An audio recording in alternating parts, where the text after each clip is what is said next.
Hard to believe that it's been 18 months since I did my mommy makeover surgery. This is my iconic orange bikini.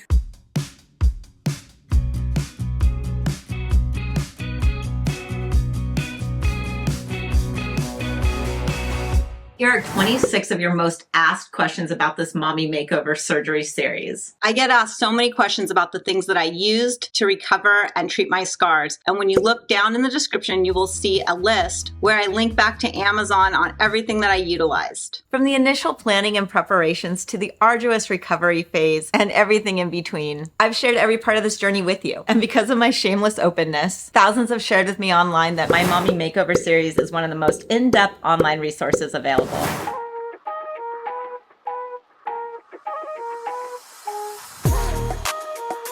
Also, before we go any further, let's do the disclaimer. My videos are created with adult women in mind. My videos are not for children. I mark my content as 18 plus. This video is for educational purposes only. Unfortunately, it has become obvious to me that there is an attack on real information that helps real women. This gross censorship is appalling and abusive. Help me combat this attack on useful, true information by sharing this video with your friends and on your socials. I'm beyond grateful to provide any insight for someone who is considering a body transformation such as the one I had. Your trust in me means the world, and I love connecting with you and hearing about your body transformations. So thank you for sharing with me. Today we're diving into the comment section on this whole video series. Let's get real and answer some of the most common and maybe surprising questions you've asked. To quickly recap for those who are unaware, I had plastic surgery, a full mommy makeover, on February 14th, 2023. So it's been 18 months since I had this massive surgery. In it, I had a full tummy tuck, a breast lift, which included 100cc silicone implants, and some leg lipo. And the recovery just keeps getting better and better. And if this is the first video you're catching in this series, make sure to head to the beginning of it. Watch how I prep, because that video answers so many of the questions that I have seen, Especially on before and afters and like day by day recovery. Believe me, I have shared a lot of nitty-gritty details, and if you watch the full series, you should be prepared. But in today's video, I'm gonna do my best to rehash the questions, make sure that you guys understand, and give you my perspective 18 months out. Okay, it's time to do the scar check. You really can barely see anything there. It's just amazing. The breast lift scars have healed up really well. In fact, on this side, on my right breast, I was concerned because it was a lot larger of a scar than on my left breast. And it was because my breasts were asymmetrical. He had to do a little bit different contouring or development of stitching for one side versus the other. But now the scars to me look more similar, and definitely the right side has faded down a lot more than I thought it was going to. So if you're asymmetrical on top like me, which most people are, you might have kind of varying scars from one breast to the other if you do a lift. Now it's time to check the tummy tuck scar. Remember, I had the tummy tuck full hip to hip. Hopefully that picked up well and you could see, because it is super fine, super light. Just, it's really perfect. I'm so happy with it. I just wanted to follow up with you guys on my body stats, because I know I've shared from time to time in different videos, especially on my semi-glutide video and on my body and how it was recovering. And this year I've had the testosterone pellet in, and I've been taking MP thyroid daily for my Hashimoto's, and all of these things have really helped improve my health. I got super thin at the beginning of this year, down to like 103 pounds, and I just felt like everything hurt. Now I feel much better, stronger, and I'm looking forward to this fall. So here are 26 of your most asked questions about this mommy makeover surgery series, including, Kim, where did you get that orange bikini? I have these questions organized and broken up into subcategory groups, so I'll name the subcategory and then we'll get into each question. These next 4 questions relate to surgery overview. How long was my surgery? My surgery was approximately 4 hours. I arrived at 6 a.m. and by 8 a.m. I was marked up and receiving sedation. I filmed myself coming out of sedation at 1 p.m. and this led me to believe that my surgery was probably roughly around 4 hours. I know Dr. Green said it went really fast, really well, and that I was in really good shape for it. Did you have muscle repair included in your mommy makeover surgery? Yes, Dr. Green performed the abdominal muscle repair for me. He tightened my internal muscles, bringing it in like a corset to give me a more hourglass shape. Did you experience any acid reflux pre or post surgery? I didn't experience any acid reflux after surgery, although I did have intense vomiting when I came out of anesthesia. And here's a pro tip for you, and I learned this from the RNs. You start sniffing alcohol swabs to help subdue the nausea. And so on the drive home from the surgery center, I was huffing those alcohol swabs nonstop till I finally got home and could throw up, which was brutal and intense because my whole abdomen had just been ripped open and stitched together. Did you have liposuction with your tummy tuck? And how did that affect your pain levels? So in previous videos, I've explained how this surgery works, but basically I did have liposuction because when you get a tummy tuck done, they want to shape it, right? So usually there is liposuction included with that. On the surgery, he remarked that I didn't have a lot for him to lipo in my abdomen, but he also remarked that for that transition where the line is at your pubic bone, there's this mons area basically below that can have a fat pad. And so there is lipo done across that seam of where your body goes back together because they're easing that transition of your abdomen into that mons area as they pull the skin down. And so they lipo in that area too to just smooth it all out and keep it consistent. But it was my legs and my knees where I had the most liposuction done. And that was actually more painful than I ever thought possible. I had no idea how painful liposuction can be and how long the pain of it lasts. When I first came out of surgery, by far it was my abdomen. It was the only thing I could think about. It was just intense. As that started to fade down though, the next thing that stepped up was the leg lipo. My legs felt brutalized and I could not believe how painful they were. And they were painful for a long time, much longer than I ever would have thought. This section is recovery and post-surgery care. How long did your recovery take? This is a nuanced question because we're all going to recover different and there's different stages to recovery. For me, after 2 weeks, I was driving and running errands. By week 4, I had returned to hot yoga. And at 6 months, I believed I was fully recovered. However, it really wasn't until 1 year out where I stopped thinking about my incisions. I stopped being so careful. There's this time period where you are very careful of yourself. Like you feel like your body is just going to like rip apart. You don't want anybody near you. You're kind of just like very protective of yourself. It took almost a year for that whole concept to just completely go and feel normal again. So when we talk about recovery, everyone says,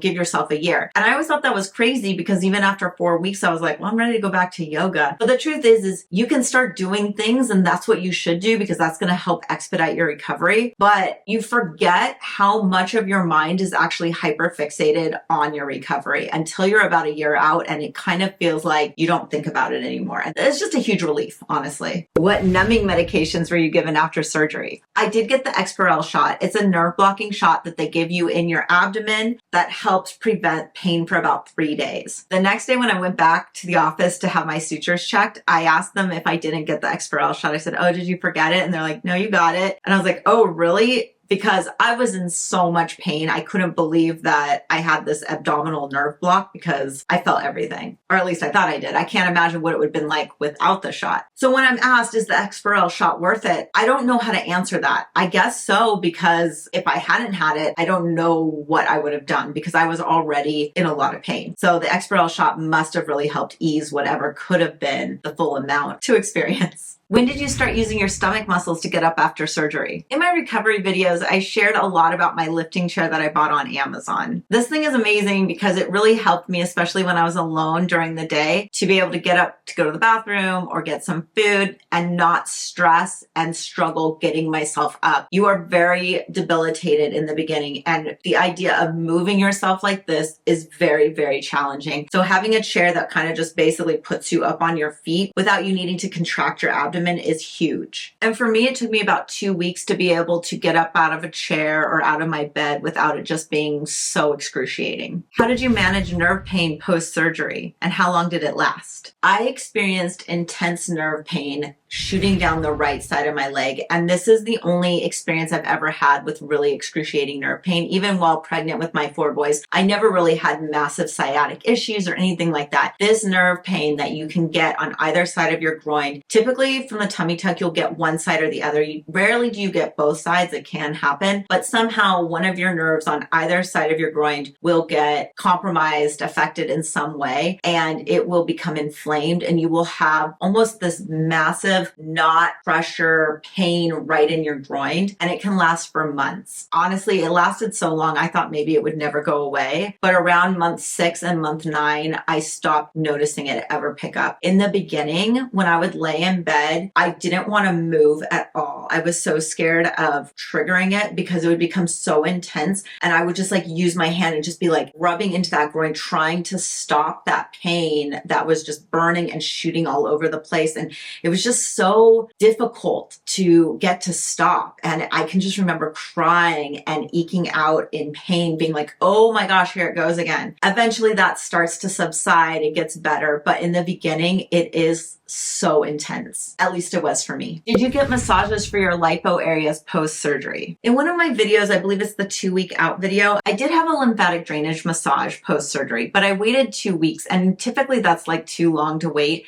And I didn't really swell anyway, so by the time I got there, it was more to film it and kind of share with you guys that this is what people are doing. But I didn't feel like, for me personally, I got a lot out of it. It was nice, but I didn't have any liquid to move. And she even said, you really don't have any liquid to move. If you swell a ton, or if you are larger and you're going into a surgery like this, set up your lymphatic drainage massages well in advance. Make sure that you have them like ready to go the day after surgery. I mean, talk to your surgeon, get their recommendation, but in Central and South America, they are doing the lymphatic drainage massage immediately out of surgery because they're trying to get that lymph fluid and anything that's going to cause extra swelling out. How long until you were able to sleep on your side? I am a side sleeper. It's the way I sleep. I can't sleep any other way. So I was eager to get back to sleeping on my side as fast as I could. In the beginning, I was elevated upright, either in my bed or in my lifting chair. Both of them were able to lift me up. And this made it great because after the tummy tuck, you are completely hunched over like this. So the idea of laying flat on your back can't happen immediately, but neither can sleeping on your side. So this was hard for me in the beginning, but what I would do is I'd be like elevated and I would have pillows on one side of me. And then I would kind of like move my legs. At 2 weeks, I would lay on my side on the elevated portion of the bed and kind of like turn like this as well. And at about a month out, I was able to almost lay flat. And then at week 6, we went to Bora Bora where the bed wasn't elevated. So I was sleeping flat on my side at that point too. Here are your questions on my compression garments and products. Where are your compression garments from and were they provided?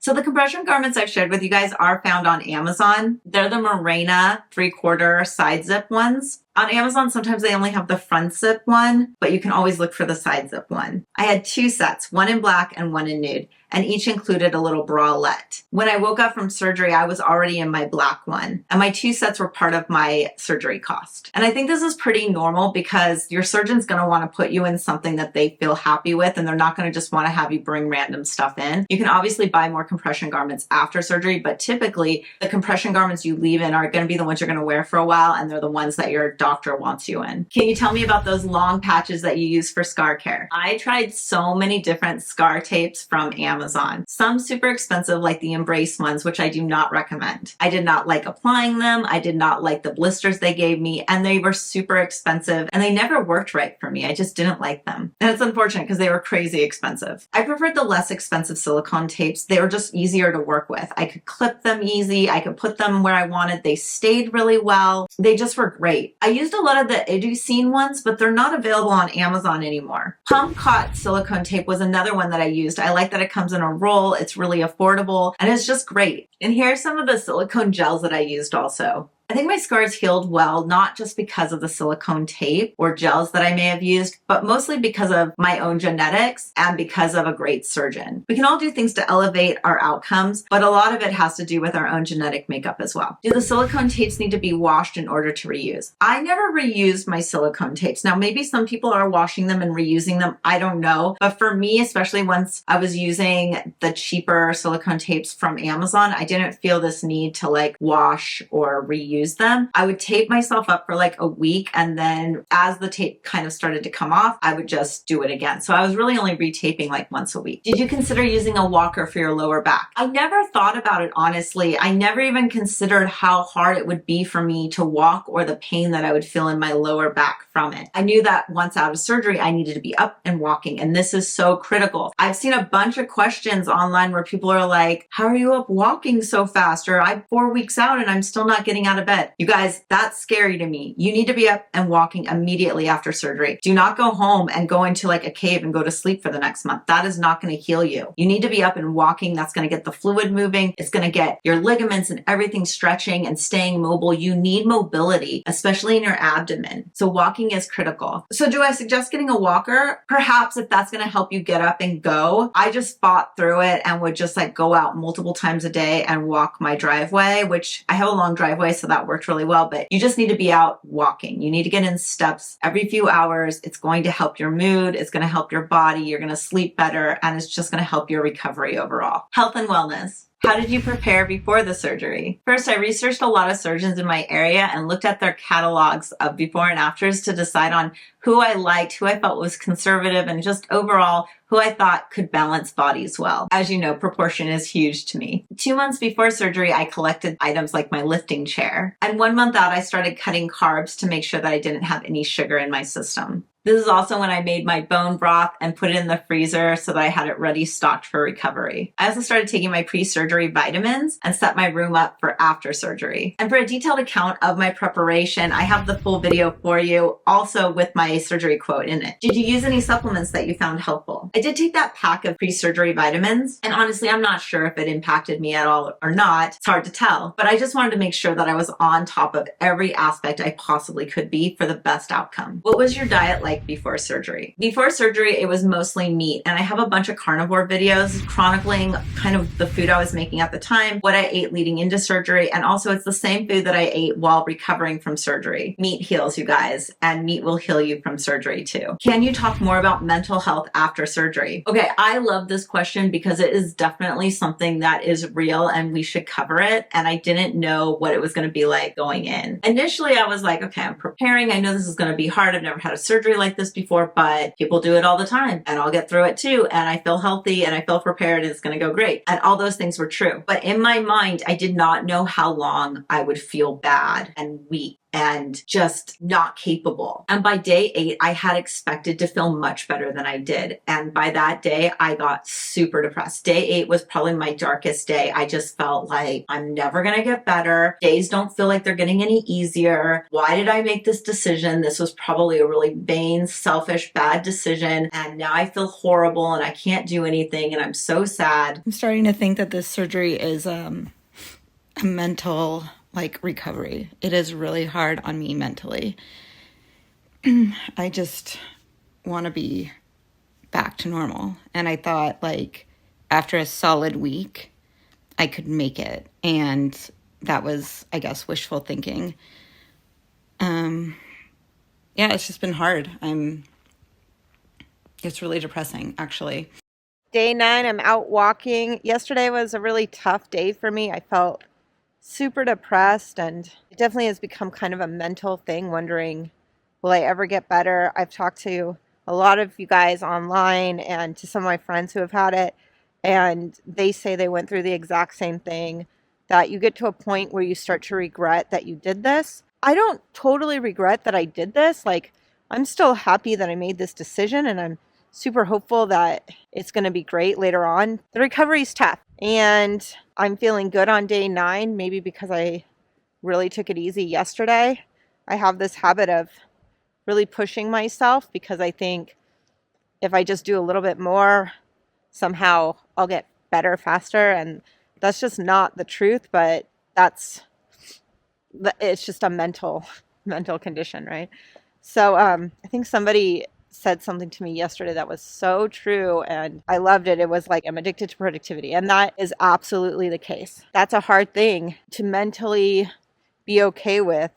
It's hard for me to just let myself be unproductive, even though I am being productive in letting my body heal. It's just really hard. So if you're a super productive person, just get it through your head that you are really going to need to take a step back and honor the recovery, and hopefully you're able to enjoy it. And by day 11, I had turned around and my mood was totally better. And I was a lot more optimistic and I was feeling a lot better. One thing that helped me really get through it was getting online and connecting with you guys and sharing how I was doing every day. You guys made me feel so good, so supported, and that really helped get me through dark moments. So I highly recommend that you set up play dates with your friends who can come over and see see you every few days to check in on you, smile, talk to you for a little bit. It will cheer you up, especially if you don't have an online community that you can continue to like connect with. You need people to connect with. You need people coming over and visiting you. So set it up before your surgery. That way, you know your friends are going to come see you on certain days and you can look forward to them. Also, painkillers and opioids will make you more depressed. So the sooner you can get off of those, the better. Recommendations. Would you recommend your surgeon for a mommy makeover? Absolutely, yes. I'm thrilled with the outcome, and so many people who have seen the outcome are thrilled as well. They think it's the best belly button they've ever seen. Overall, Dr. Green was just fabulous for me, and I'm so grateful that he was able to do my surgery for me and then also let me create all these videos on it because I love sharing this stuff with you guys. And his office is linked below. How do you feel about the hyperbaric chamber for recovery after surgery? Again, this is the only surgery I've ever had, so it's the only surgery I can relate to. But I used the hyperbaric chamber a few days before going in, so I loaded for a week. And then after, I think it was my third day post-surgery, I went back in and I did a bunch of rounds in the hyperbaric for the next few days post-surgery. It is the most relaxing nap of my life. I love being in that pressurized chamber. It feels so good. It's soothing, and it really helps expedite healing because of the pressurized oxygen, especially for wound healing. So that's why hyperbaric chambers are so impressive, especially after something like a surgery. VBeam and Brazilian butt lift. How does VBeam work, especially for women of color? Okay, so obviously I am not a woman of color, but I saw this question come in and I thought maybe we could talk about it. My scars healed really well because I lack melanin, and that's one major reason that I have such small, fine scars. If you have more melanin in your skin, your scar might appear different. It might heal whiter. You could possibly keloid. Those things do happen. When it comes to the VBeam attacks hemoglobin, so it's able to break down vessels that are carrying oxygen. So when you have a new scar, and let's say it's red, the VBeam helps reduce that redness by constricting those vessels. And so it targets hemoglobin, not melanin. So it should be fine for all skin tones. And to verify, I did ask Google, and this is what it said. What's great about the VBeam now is that it's safer for dark skin tones as well. However, your doctor must know how to adjust the laser settings, like lowering the temperature and speed to ensure the best results for minimal impact on the skin. Again, you should always talk to your practitioner about the lasers and treatments that are right for you. They're going to have the best insight for your skin. Have you considered a Brazilian butt lift for the future? Absolutely. And in my 1-year check-in, I talked to Dr. Green about this, and he explains really well on why I personally am not a great candidate for a Brazilian butt lift. It has to do with how much skin needs to be lifted up on the side, and if it has to go across the center of your back. If it has to go across the center of your back, that is going to raise the crease on your backside, making your crack too high. And this is not a desirable look. And I have pictures and examples of Brazilian butt lifts gone bad where the crack is too high in the video of the 1-year check-in. So I guess for me, it's just about squats and hitting the gym hard if I'm ever going to raise it up. General questions. Did you have any fat added to your breasts? No, I did not have any fat added to my breasts. It was simply a breast lift with 100cc silicone implants on both sides. Did they shave you during surgery, or did you do that beforehand? I love that you asked this question because they never even said, hey, come in shaved or anything. I just went shaved because I knew where they were going to be working, and I figured they probably don't want any hair there, right? So I went in completely bare, and you should plan on doing that yourself. I would not think that they want to spend the time of you in anesthesia while shaving you. So go in clean. It's the least you can do. Should someone considering a mommy makeover consider Ozempic first? This is a great question, and yes, in my opinion, absolutely. If semaglutide, the peptide known as Ozempic, had been available to me at the time, I would have definitely done it to cut right before surgery, because when you're lighter for surgery, you have a better surgery. You swell less, you bleed less, it's easier on the surgeon, all things that make your outcome better. So the lower you can get your weight down before surgery, that is ideal. My sister, for instance, will be having her mommy makeover this winter. She's so excited about it, and I'm so happy for her. And she used semaglutide to drop the needed weight to make sure she was in her most optimum state for the best end result. So yes, get your weight down, do whatever you can to get that weight down for your best outcome. Kim, where did you get that orange bikini? Okay, you guys, this pink bikini is a Becca Swim bikini. I got it in 2022 from Nordstrom. Now, Becca does recycle their cuts of their swimsuits a lot, and this swimsuit is so cute. I have to imagine they're going to recut this. They should. So watch Becca Swim and watch places like Nordstrom, and hopefully this suit will re-hit on their sites.